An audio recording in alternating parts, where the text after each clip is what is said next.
Sales growth and favorable interest rates over the past year have bolstered the performance of Canada's life annuity insurers amid their smooth transition to IFRS 17 accounting standards. That, according to a new AM Best report.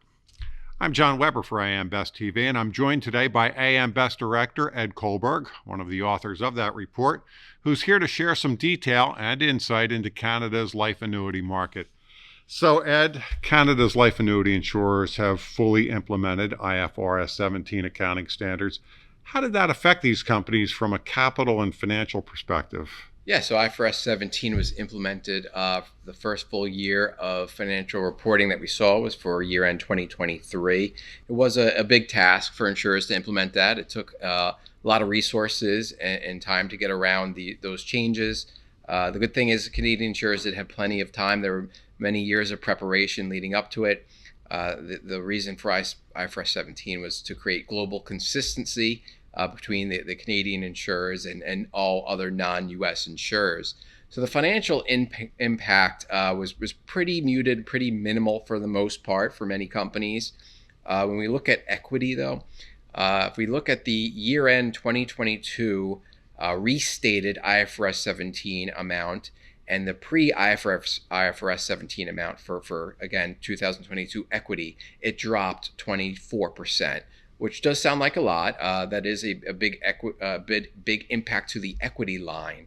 But when we ran BCARs and compared them to pre-IFRS 17 and post-IFRS 17, the impact was not quite severe.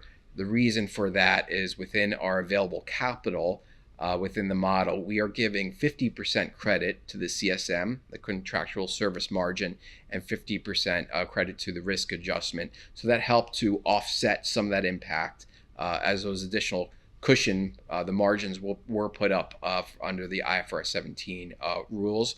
Another interesting thing with the IFRS 17, there's no longer a concept of premiums. It all runs through revenue. So that's a new thing that we're getting used to and the industry is getting used to as well. Now, AM Best is maintaining a stable outlook for the life annuity sector in Canada. What were some of the factors that went into that decision, Ed? Yes, we're stable again this year, although there have been challenges in the Canadian economy recently.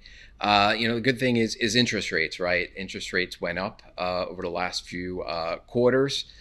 This has helped the industry quite a bit when it comes to sales on annuities, when it comes to investment returns. I think the industry has done a good job of taking advantage of interest rates and where they are and adjusting products and adjusting their investment portfolio the best that they can and try to lock in on rates where they are right now.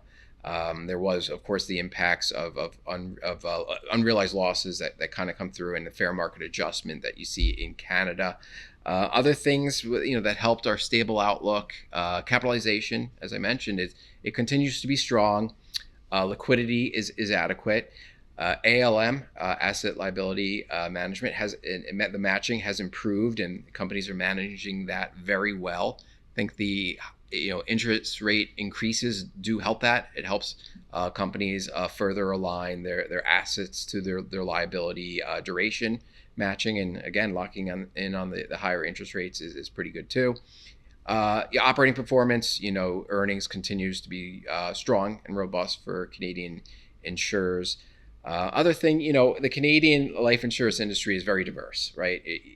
When it comes to the major players, they have many different product lines, many different product types within those product lines, and they're very geographically diverse as well. Some of them being, in the U.S., in Asia as well, and Canada. So that helps, right? If one area is not performing well, you have many other areas within those companies that can help offset that. You did mention challenges, however. What are some of those challenges as we move ahead into 2025? Yeah, moving ahead, one thing that I don't think is going to go away is the operational challenges for the insurance industry. That comes with talent management is a challenge, systems integration, system upgrades, digitization, improving the customer experience, which the industry has done a good job at implementing that. But I think it continues to evolve and change, right? And you have to continue to watch and see where the industry is going. It's okay to be a fast follower when it comes to that. You don't have to be the leader.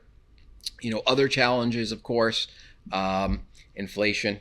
That's been a big challenge to many, not just the insurance industry, but the impacts with the insurance industry. I think inflation creates a bit of a challenge to sell to the middle market.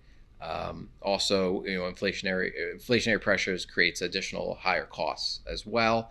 Other pressures, interest rates, right? Where do they go from here? We saw them, start to come down in the U.S. In Canada. I'm not going to predict rates, but should they come down, you need to manage that, right? I think the industry is well suited in managing it, but you need to pay attention to rates are going, and being able to react quickly to that is important. So those are the key challenges we see going ahead. Thanks, Ed. Of course. That was Director Ed Kohlberg. You can find the full report online at ambest.com. And AM Best will host an insurance market briefing on the state of Canada's insurance industry in Toronto on Friday, October 25th, 2024. During the half-day event, AM Best analysts will deliver market insights and present overviews on Canada's main insurance sectors. For more information, please visit the event website. For AM Best TV, I'm John Weber.